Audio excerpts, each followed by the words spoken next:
Hello everyone, this is Dharambir sir here. So today we are going to continue with chapter 2 of grade 11 maths, that is relations and functions. In the previous videos of this chapter we have learned about Cartesian product and relation, and today we are going to learn about functions, and function is a continuation of both these topics. Okay, so it is also a type of relation we will learn in this video. So let's start. So functions. So function is a relation from a set A to a set B if every element of set A has one and only one image in the set B. Okay, so every element of set A must be related to one and only one element of the set B. Clear? So the notation F, you can see that f from x to y means that f is a function from x to y. X is called the domain of f and y is called the codomain of f. So the first set is our domain and the second set is codomain. The set of all values of fx taken together is called the range of f. We have x, so we can find fx. So all the set of all the fx will be called the range of f or image of x under f. Symbolically, range of f is y belonging to I, such that y should be equal to fx. Now remember that every element of the first set must be related to some element of the second set. Only in that case it will be a function. If I am clear, so pause and note down these points.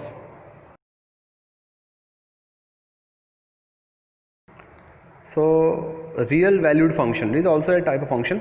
A function which has either r or one of its subset, r means real number, or one of its subsets as its range. If the range of a function is either real number or any of its subset, then the function is called real valued function. And if its domain is also either r or a subset of r, then it is called a real function. So real valued function is what? If the range of a function is either real number or the subset of real number, then it is called real valued function. And if the range and the domain both are either r or its subset, then it is called a real function. Okay, clear? So pause and note down these points. If I am clear with the meaning of function and real valued function, so let's start with exercise 2.3, and the question 1 is, which of the following relations are functions? Give reasons.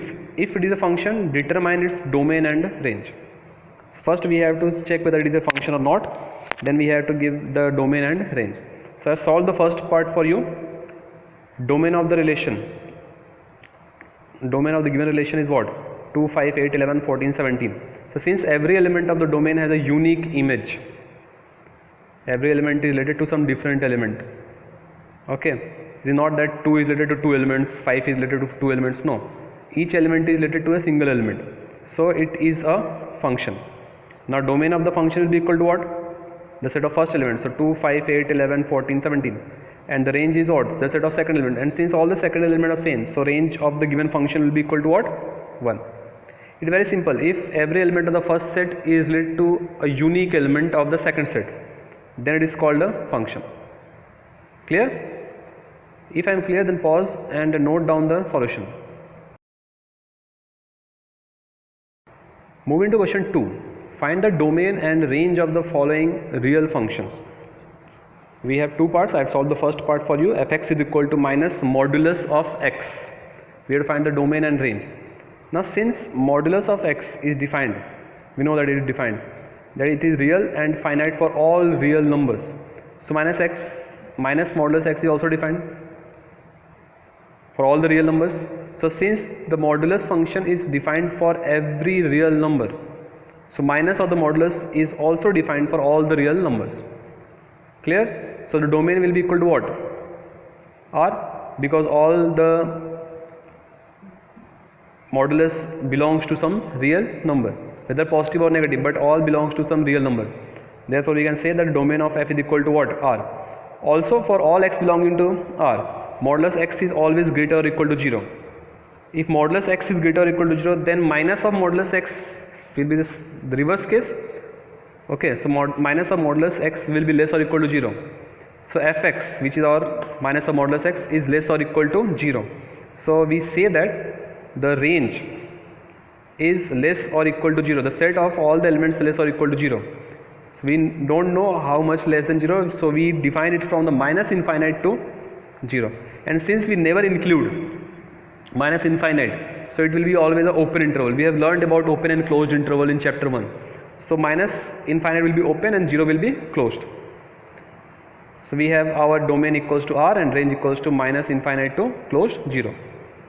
Clear? So pause and note down the solution. Moving to question 3. A function f is defined by fx equals to 2x minus 5. Write down the values of f0, f7 and f minus 3.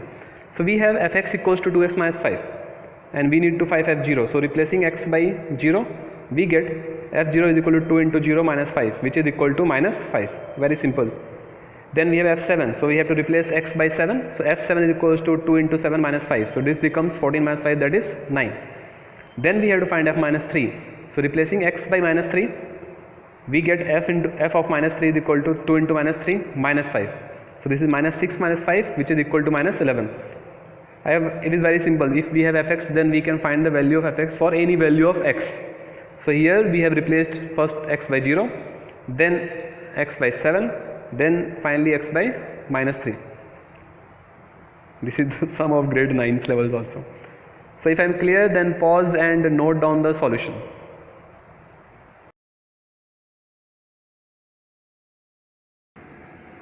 So moving to question number 4, the function t, which maps temperature in degrees Celsius into Fahrenheit, okay, is defined by Tc is equal to 9c upon 5 plus 32. We have to find T0, T28, T minus 10. The value of c when Tc is equal to 212. Okay, so I solved second and third part for you. Second is T minus 10, sorry, T28.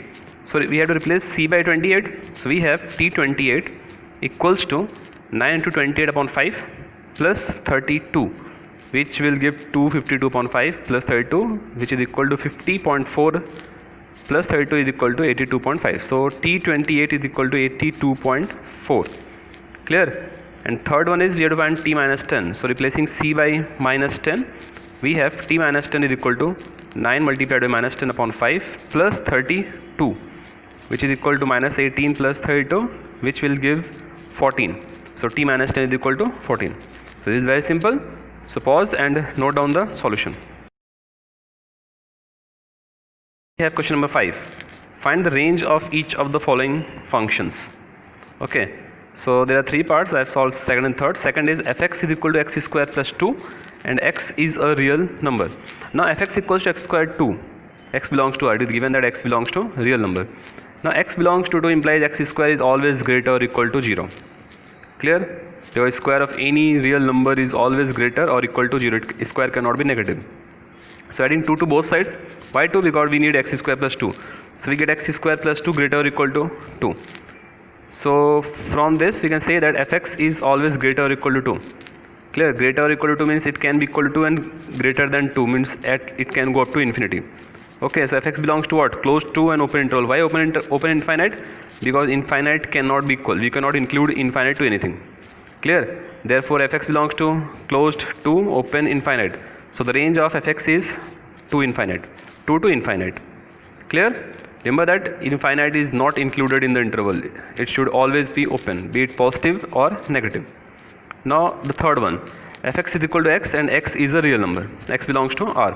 Now since x belongs to r and fx equals to x, fx can take any real number value. Okay, since x is any real number, then fx can also be any real number. Therefore fx will be some r.